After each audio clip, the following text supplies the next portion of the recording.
All right, this is our slide out roof on our reflection right here, okay? This is a metal roof. No more problems. Problems are gone. So right here, those are all the screws. All those screws, they were all proud. And what we did was countersunk those and put different screws in. So now that sweep gasket that's over here isn't going to keep rubbing on those screws. That is a problem solved. The other thing we did was on the top, there was a rail that comes across. So when the water comes down, it'll hit that rail and it can trickle back into the coach. The way we got this, it'll roll right down. And it's going to go down there, right? So the water's going to fall down. Well, this piece right here, I'm going to show you what we did to that too. So we want to solve problems here. But a lot of techs and these so-called RV shops, they don't do the work to solve the problem. They just copy a bad system. They don't solve the actual problem. You'll see them replace a floor. What caused the floor to rot? Let's see if we can fix that problem. Most of the time the floor rots is because of that piece down there, and I'm going to show you that here. So this is the problem, this piece. Again, flat piece of stock that just comes across.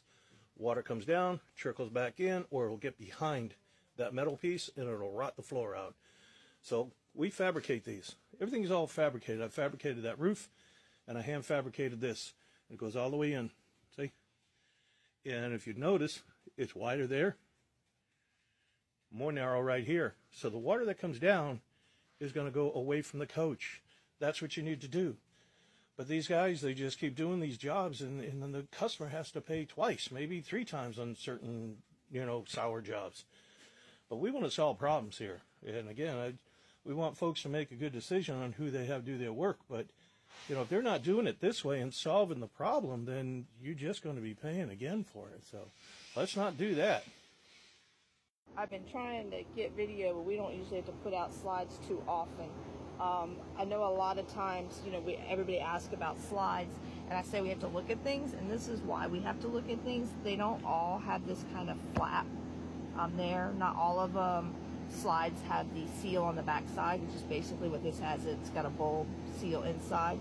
And so here you would technically have the room to do slides, but normally you have other options like the slide toppers, and this is usually the only place that the slide would leak, or that back strip, but they're a lot easier to maintain than when you have the whole roof.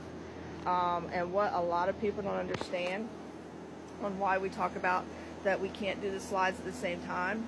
You can see the scaffolds have to be pulled away. You have dangerous gaps if you were to try and do all this at one time. So that's why slides cost almost as much typically as a roof. You have to do it on a whole separate day, and then you have to cover